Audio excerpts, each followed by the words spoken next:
Welcome back to another episode of the Youngest Real Estate Podcast.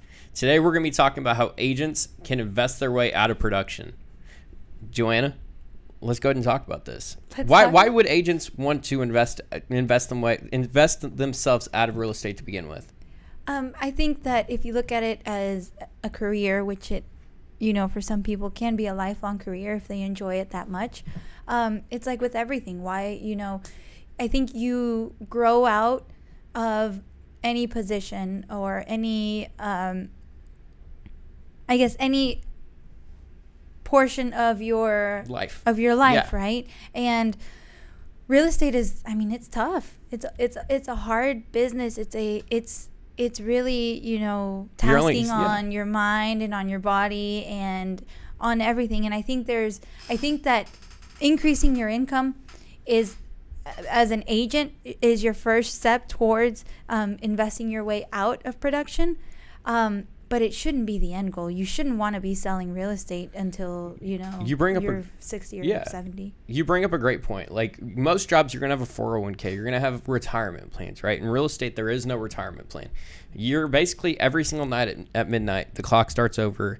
And no matter what you've done, it doesn't matter. You're only as good as your last sale, right? And I think that that's kind of where we're going. And that's where in my opinion, a lot of agents mess up, is because you still see a lot of very old people or people who've been doing it a very, very long time who are still just constantly working for that next sale, and there's nothing else that they're focusing in on. And it's not necessarily a bad thing, but at the same time, it's like, if you're only as good as your last sale, you have to continue to produce in order to live. I think at the very minimum, you should have a retirement plan. That's a bare minimum, is how much do you need to live on after, you decide you no longer want to actively buy and sell real estate. Now, I believe that if you are a top producing agent or a high producing agent, that you will never stop really working or growing. But because there are so many opportunities in real estate, you're probably going to phase out of the actual buying and helping clients buy and sell. And those those will probably just turn into referrals if you even continue to maintain an active license. But with that being said, I'm sorry, go ahead. No, it's kind of like the saying, you work to, you live to, or you work to live, not live to work. Wow, that was tough. But that's the saying, and that's one of the most important things I think that we're going for, and that's why you see a lot of people go off and invest, right? Is because they want to work in order to live, and not have to do and just work constantly 24/7. And I think that that's where a lot of people, kind of where you're going, is like, yeah, you're going to phase out. Even the highest producers phase out to maybe a team leader role, different things like that. And you don't want to have to continue to worry about, Jane Doe calling you at 8:30 in the morning being like, hey, what's going on with this contract? Not to say that you won't ever produce anything. Right. But that's not the end goal in life. You know what I mean? No, not at all. And I think with everything is, just remember and keep in mind, especially as a new agent, the beginning is always going to be the hardest. Like taking off is the hardest. But then from there, it grows exponentially. So you start to not work harder, but work smarter, which in turn means you're actually putting in less hours. You're actually driving less. As far as showing appointments and then spending less hours in front of clients if you so choose to do so. Because you now have created the income or the assets or the capital to then invest and have that money start flowing in versus you having to chase after it. I would actually say that before even you look to increase your income as an agent, the first way to invest your way out of business is to actually learn how to either budget or save. And I'm not a huge proponent of, saving every penny. I don't think that you can save your way out of production. In fact, I think it's more important to focus on how to make more than it is to save more. But learning how to stick to a budget, how to, not spend every dime. Because as a new agent, come on, those first paychecks, they were mind-blowing. Especially when you come from, making a salary or minimum wage or bartending or serving for tips the way I was. Those first paychecks, when they come in, it's hard not to get carried away and just go and want to spend it all, whether it be on yourself or your loved ones or just others. So first and foremost, I would say learn to save and to budget, and then focus on increasing your income. I would say that's step number one and step number two in investing your way out of production. No, I agree with you. You see a lot of agents who count their chickens before it ever even starts. All the time. they they're basically going off and they've already spent the money before it ever even hits the account, and that's already owe it. Yeah, and that's tough because then you're constantly behind the 8 ball. Yeah. But what I want to go ahead and look at is, when should agents start to do this, right? Because maybe agents are watching this and they've only been in the business 2 or 3 years, and they're like, all right, well, like, for instance, for us, right? I know I'm 23, you're 26, it's retirement's so far away, right? It seems like such a distant thing. When do you think agents should really start focusing in on trying to invest their way out of production? Well, I'll actually push back on that and say, who says that retirement has to be so far away?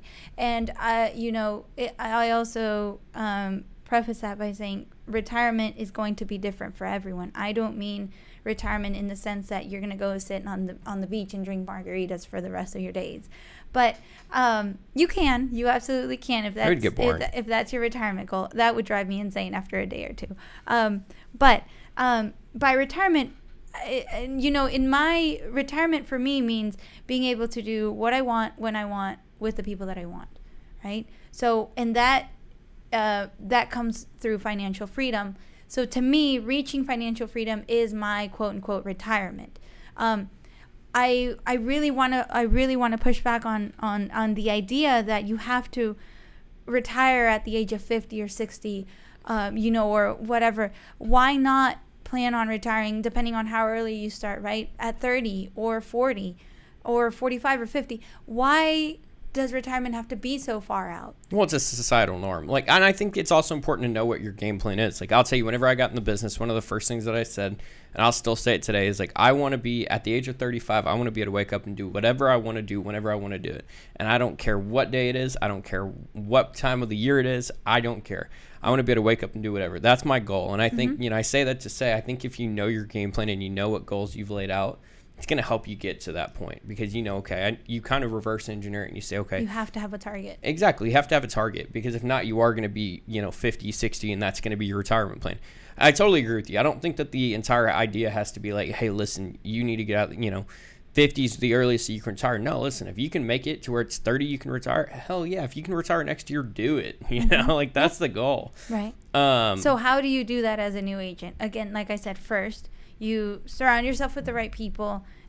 You learn to save or to budget, and you increase your income. Well, and before we dive into the different ways that you can do it, I think what a lot of mistakes that agents do is that whenever they're new, they only set these short-sighted goals. And it's they say that whenever you're making goals, you should write them all down.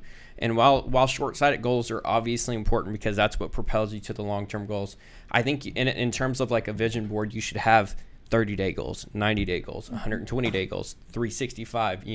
What does 10 years from now look like? It's almost, in a degree, it's almost like you're in a relationship with real estate. It's almost like, Johanna, where do you see you and your relationship with real estate being in the next 5 years? Well, you have to be able to see that far ahead, or you're never going to be able to take that next step, if that makes sense. Yes. And how do you start? I mean, the actual, there's just so many ways to start, and then so many ways that anyone has access to. Whether you have been doing this for a year, for 10 years, whether you have $10,000 in the bank or $100,000 in the bank, you should set your sight on, okay, this is my target of when I want to quote unquote retire or reach financial freedom, whatever that number looks like. How do I reverse engineer it from there? Well, I can do it through buying and holding properties, and then just within buying and holding properties, it's so much easier for us as agents also, again, just being in the industry. We are in front, we are the first person in the door, learning and getting to know a seller and finding out what their motivation is. So why not go into every listing appointment as being the buyer? I want to jump in, because this is something that you said this on one of our podcasts. I want to say it was 2 or 3 episodes ago, that really changed my business and even how I view things. One of the biggest takeaways I've ever had, right? So you walk in the door and you're the first buyer. What most real estate agents go in is they're always like, hey, I'm going to walk into this house and I'm going to sell it. I'm going to list it. And that's the only thing I'm going to think about. And while I understand, here's the thing, there's going to be a lot of opportunities. I would say in the last year, I've probably walked in at least 7 to 8 houses that are amazing investment opportunities. Mm-hmm. And so you have to change your viewpoint on that, because here's the thing. If you're walking into a house where you can get in at 70% of the ARV, fix it up, maybe you decide to buy and hold it, that's going to put you in a much better position than having to buy off the MLS or having to buy from, having to go to wholesalers, do things like that, generally you come across the best deals. I mean, and you're the one that's actually flipping. Would you agree with that statement? 100%. And I would say that that going into the appointment, again, looking at it is, okay, how can this be an investment first? How can I buy this property versus listing it and selling it? I mean, really think to yourself, do I want one paycheck out of this property, or do I want an infinite amount of paychecks? Mm-hmm. Do I want a paycheck coming in every month in par with a growth in appreciation, in par with growth in rent? That paycheck is only going to get bigger versus that one paycheck that you'll get from listing it and selling it. I spoke to an individual who has 126 properties, and on those 126 properties, he makes $126,000 a month, just based off of what he's making. Yep, in passive income based off of money that he's living off of. I'm going to tell you, let's just assume that he has repairs and different things like that. He, oh no, he's only making $100,000 a month and passive income. God, he's living a bad life. Yep. Like, oh my God. Yeah. So, I mean, that's it. Just change your mindset. After you learn the ins and outs of real estate, and after you learn how to budget and save those commission checks, because they are going to be tempting, start talking to investors. Because you're going to be surrounded by them, whether that's on your team, in your brokerage, or within the clients that you meet, you're surrounded with them. So start learning their strategies. Within buy and hold, there's so many strategies: short-term rentals, single families, multifamilies, commercials, REITs, self-storage. I mean, and then each one of those, we can go on for days about. Well, and you brought up a great point in the sense of you can learn from so many people too. I'm going to tell you, I was watching a video with Johanna, and she was saying how she met this investor and was one of the first people that she met within the business, and are still really, really good friends and learned a ton from her. Basically, was a fly on the wall, constantly absorbing. Guys, I understand a lot of the things that we're saying sounds difficult. It sounds tough. It's like, where is the starting line even at? It's hard to find the starting line. If you go off and follow these people, rip off and duplicate just like you would your own business, and they're going to teach you how to do the BRRRR method, or how to go find short-term rentals, or how to go find single families that make sense, right? And let's go ahead and dive into pretty much each one kind of individually. I want to kind of run through them, but at a smaller or at a shorter pace. So the short-term rentals, those are going to be something that obviously they're super popular right now. I'm not super familiar with. I know you're looking to getting one yourself. Kind of run through the benefits of that to the listener that they can look into. Short-term rentals are yes, they're attractive right now because I think, and I don't think that that's going to go away. Will it become saturated? Maybe, but there's always going to be the opportunity because people will continue to travel. People will continue to go out, especially I think after the pandemic, when people were on a real lockdown, we started to appreciate more the ability to actually go out and experience the world when we were locked down for so long. So I do believe that there will always be an opportunity. It's just going to be a matter of finding the right location, whether that's a destination, whether it's a popular suburb, whether it's a national park. So that's what's so fascinating to me about short-term rentals is that you can have one single family property that will cash flow $500, a month, or you can have one short-term rental that people are going to pay that monthly rent on the single family for a weekend in your short-term rental. So your cash flow is going to be, it should be much more than a single family property. And I also like short-term rentals because you can have a plan B and a plan C. You have multiple exit strategies. Whereas if it doesn't work out as a short-term rental, can I do this as a mid-term rental, or can I turn this into a long-term, single family or a corporate rental? Can I, that's what I really like about short-term rentals is that there are multiple exit strategies that the cash flow should be better than single family for the most part, depending on the markets and the numbers. And again, it's always a matter of where you buy. You make your money at the time of purchase. Oh, of course, with literally anything. Now, run through, let's just assume everybody that's watching this is a kindergartner. Let's, walk them through what cash flow is. Okay. So basically, say I have this property that is cost $1,000 a month, mortgage, taxes, and insurance and whatnot. I'm going to turn around and rent it for $2,000 a month. from those $2,000 a month, I have to deduct my expenses. What expenses should you be on the lookout for? I mean, capital expenditures, repairs, because it is a property that is going to deteriorate, is going to, you know, with having just people, families living in it. It's Wear and tear. Wear and tear, right. So say that I set aside $200 towards those repairs, and then another $200 to $300 for other expenses, whether I want a property manager or I just have other things coming in. At the end of the day, I'm cash flowing $500 free and clear. Basically, that's just money coming in after expenses on a monthly basis that I don't have to work for. I don't have to go out and chase a buyer. I don't have to go out and, you know, try and sell a home to make those $500. They're going to continue coming in every month if, of course, you know, everything, if all the numbers stay the same. Yeah. And that's what the man himself, Jesse Showalter, and many others would call mailbox money. You know, that is the term right there. That's what everybody wants, is that mailbox money. You know, now let's run through. Whenever you're looking for a short-term rental or a single family, like I know for single families, your super savvy investors are generally looking for a 1-to-1 ratio, right? So like, for instance, if they're buying the home at $100,000, they want to go off and be able to rent it for $1,000. 1% of the sale price. Yep. Mm-hmm. And so, you know, whenever you're talking about short-term rentals, what ideally are you looking for whenever you go off and buy these? Because I know you're looking to buy one right now. Yeah, here's the thing is, starting out, because my goal is to grow my way out of production, I'm looking at cash flow. I know that's going to change in the future. Maybe in the future, I'm not going to care so much about cash flow, and I'm going to care more about cap rates and, you know, depreciation and using it for tax write-off purposes. The goal is that if you make so much money, it's almost an equity play at a certain point, and then you're just like, I just need to go park my money. That's whenever you're living the life. You know? But right now, starting off, my goal is cash flow. Like that's what I'm looking for, is a property that's going to cash flow me enough for it to make sense for me to hold that property, you know, for however long I decide that it makes sense for me to stay in it. So cash flow is my priority right now. Again, I know that will change down the line. Of course. No, I totally agree with you. And then I want to talk about, for the people that are like, man, I don't have the assets to do this. Obviously, investing takes some form of money. Like, you have to have money, whether or not it's yours or somebody else's.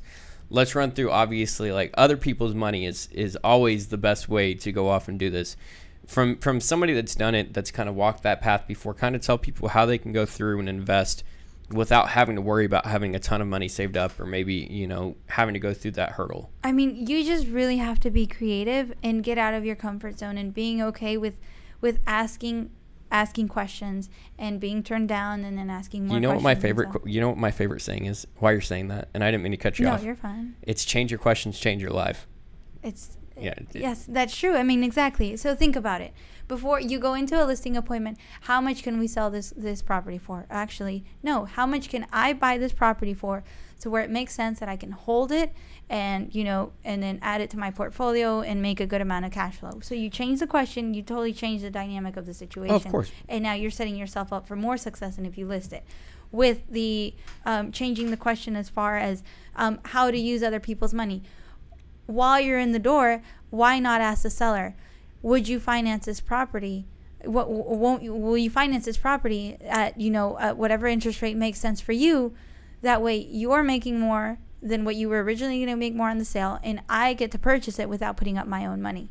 And I want to go ahead and add this in, because a lot of people will hear these like, hey, be the first buyer, do this, do that. Like, obviously, whenever you're running these appointments, your whole goal is to figure out what makes the most sense for the seller. Not everybody's situation makes sense to go to the market. Not everybody's situation makes sense to wait for an offer. You know, there are people who are in distressed properties or distressed situations that they don't want to have to worry about that. They want to be able to get an offer and just be done. And if that means leaving money on the table, then they're okay with that. And at the end of the day, our job is not to decide what we think is best for them. Our job is to give them the options and for them to make the best decision for themselves. And so I want to add that in, because some people will watch this and be like, well, you know, they should be listing it. Well, yeah, that may make sense. That may make financial sense, but that may not be what their goals are. Exactly. What if they need the money quickly? What if they are, you know, in a scary situation financially, personally, you know, whatever that looks like. A multitude of reasons. You know, just a stressful situation to where they don't care to put it on the market. They don't care to prepare it to have showings. They don't care to, you know, have a bunch of strangers walking in through the door. All they want is a quick close. They don't want to invest into it. They need to get rid of it quickly. The best solution for that person is for you or another investor to buy it. So you are still helping them. Yes, I think that because remember, you're still an agent. When you walk in the door, you still have to be a fiduciary to this person who you're meeting. So you have to serve their best interests, not yours. And if their best interests align with yours, I mean, that's a home run. That is where you find these opportunities that you won't find in another industry, that you won't find if you're not working as a real estate agent. That's why we're so fortunate to be agents and to be able to be surrounded by people who are teaching us how to become investors so that we can invest our way out of production and not have to buy and sell real estate for the rest of our lives. Get that mailbox money. Yep. And we're not saying that we don't want to sell. Like I don't know if there'll ever be a day where I'm going to be like, man, I don't want to sell a house. Like I love the grind, and I've said that numerous times. But at the same time, you never want to be forced to doing it. You never want to look down and be like, God, I've got to go sell this house. It's almost like sports, right? They go like, Father Time is undefeated. There's going to come a time where all of us are like, man, we really don't want to do this anymore. You don't want to be that person that keeps on getting knocked out and you're just keep on getting up and keep on going because you have to. Yeah. You know. But we covered short term. We briefly covered single family. I think single family is actually going to be the easiest for us as agents to get into, is because again, most of your listing appointments are going to be with single family homeowners. So just look at it as, is this the right buy for me? Like I have the first shot at buying it. So we'll do the numbers work, you know? Yep. And I'd say most of the time, you're going to have to take 100 shots to hit one. So most of the time, the numbers are not going to work out. And you have to be okay with it. Don't force it. Don't try and, wiggle the numbers so that it makes sense for you. Like, be okay with turning down more opportunities than saying yes to, because you're probably going to be better off turning them down. You bring up a great point. I ran an appointment yesterday, one of the nastiest houses I've ever been in. It was disgusting, horrible. Didn't have flooring.